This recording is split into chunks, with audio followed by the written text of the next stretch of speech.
खबर प्रदीप कुमार के साथ। समस्याओं को लेकर के आज भी आप नहीं संघर्ष कर रहे हैं जितना चुनाव से पहले भी कर रहे हैं। सर, इस पर आप क्या कहेंगे? किस तरह के आपके प्रति लोगों का जो है रुझान है कि आपको कुछ ना भी होते हुए भी आप अभी भी जन समस्याओं के लेकर के आप लोग? मैं तो एक चिकित्सक हूँ, मतलब मेरा पेशा चिकित्सा है।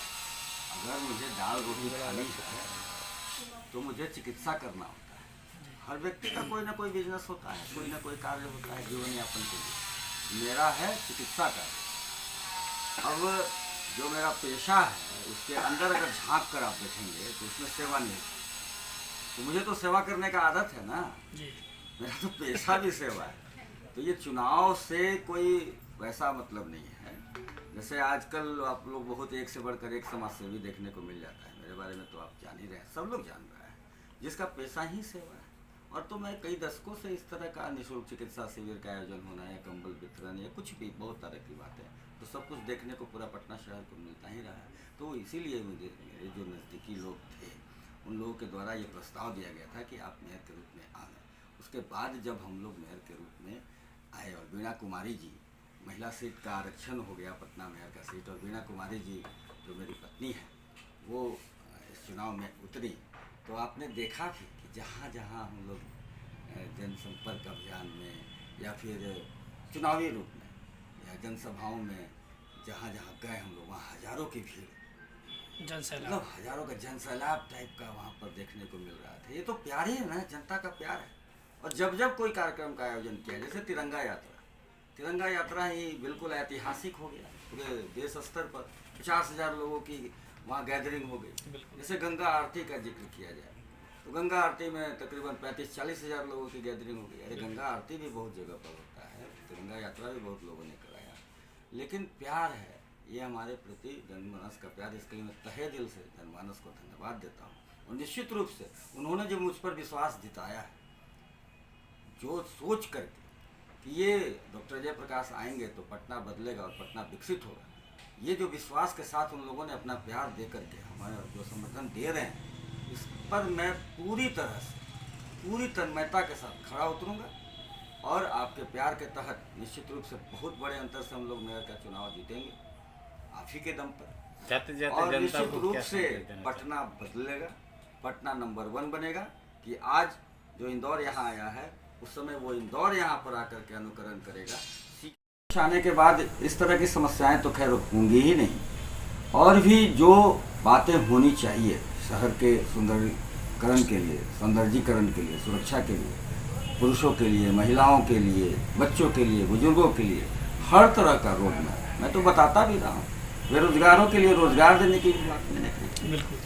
खास करके जो होल्डिंग टैक्स के तहत या फिर कूड़ा टैक्स के तहत जो नगर निगम का बजट है, मैं तो उसमें भी कम करने की बात कहा। तो सिर्फ कहने से तो कुछ होता नहीं है, कहने के बाद तो बहुत लोग बहुत कुछ बोलते रहे, लेकिन बजट तो चाहिए। तो उस बजट को कहाँ से भरपाई करना है, चुनावी जो बिगुल बजा था उस दौरान मैंने कुछ खोलना शुरू किया था। उसमें मैंने बताया था कि कूड़ा जो है वो सोना है, उस सोने को मैं द्रव्य में, जो सोना द्रव्य है उसको मैं रुपए में बदल करके, और ये सब होल्डिंग टैक्स और कूड़ा टैक्स को कम करते हुए, और जितने भी कार्य चल रहे हैं नगर निगम का वर्तमान में वो भी होगा। और साथ साथ नए वैसे विकास के कार्य, जैसे कि लेडीज़ टॉयलेट की बात मैंने कही थी, मैंने कहा था हर वार्ड में वेलनेस सेंटर खोलने की बात, हर जगह पर स्लम के बच्चों सहित सभी बच्चों को डिजिटल एजुकेशन की बात, जनरल एजुकेशन की बात, सीसीटीवी कैमराज की बात, पर्यावरण की बात, रेहड़ी पटरी वालों के लिए अलग से पैकेज की बात, वो सारे कार्य होंगे। और उसी कूड़ा से, जो कूड़ा की बात आप कर रहे हैं कि अंबार लगा हुआ है, उसको मैनेजमेंट करने की आवश्यकता है। अभी मैनेजमेंट को लेकर के इंदौर से भी जो है सरकार ने यहाँ पे बुलाया है ताकि कचरा से खाद बनाने की जो है प्रक्रिया। आपका अजय प्रकाश है आपके बीच में, कहाँ किसी को बुलाना है। मैं तो पहले भी कहता रहा, सब लोग अनुकरण ही कर रहे हैं, प्रशासक भी अनुकरण ही कर रहे हैं। आज से 1 वर्ष पहले मैंने इन सभी बातों को बताया था, आप ही के माध्यम से बताया था। अब चुनाव में देरी हो रही है, अजय प्रकाश को आने में देरी हो रही है, आप जनता का आशीर्वाद जनता तो चाह ही रही है। निश्चित रूप से मैं आऊँगा, तो इंदौर के लोग जो आ रहे हैं, मैं तो ये बात कर रहा हूँ कि वो जो चेंजिंग होगी, पटना का गौरवान्वित इतिहास रहा है, सब कुछ यहाँ पटना से संपूर्ण विश्व में ज्ञान गया है, तो आज इंदौर से ज्ञान लेने की कहाँ से बात आ गई। मैंने जो बताया वही सारे कार्य को तो यहाँ पर इम्प्लीमेंट करने का कोशिश किया जा रहा है। निश्चित रूप से अगर प्रयास किया जा रहा है तो विकास का कार्य है, तो मुझे प्रसन्नता है, लेकिन पटना उस लेवल पर मैं बनाना चाहता हूँ और मैं बनाऊंगा कि इंदौर भी आकर के, वहाँ के पदाधिकारी आकर के यहाँ रीड करेंगे, यहाँ शोध करेंगे किस प्रकार ये पटना जो 82 पोजीशन पर होते हुए कैसे ये नीचे आया और कैसे नंबर 1 पे गया है और कितना विकास हुआ है, कि इंदौर में भी कुछ कमियां झलकेंगी पटना की तुलना में, और वो कमियों को पूरा करने के लिए यहाँ पर ज्ञान लेने की बात आ रही है।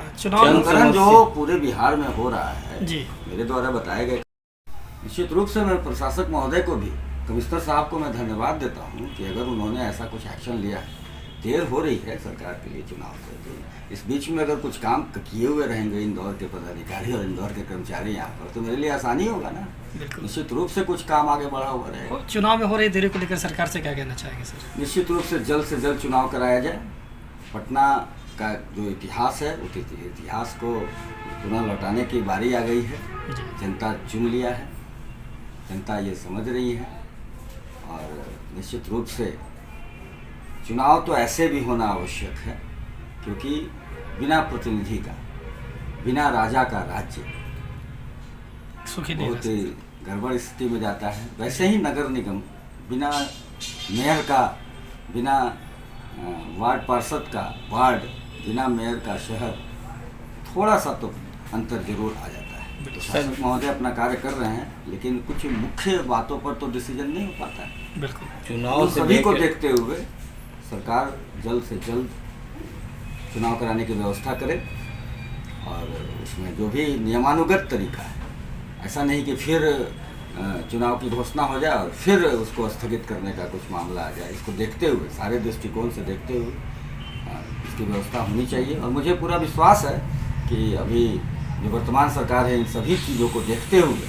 अच्छे ढंग से चुनाव का। हमसे जुड़े रहने के लिए हमारे YouTube चैनल को सब्सक्राइब करें और नई वीडियो की नोटिफिकेशन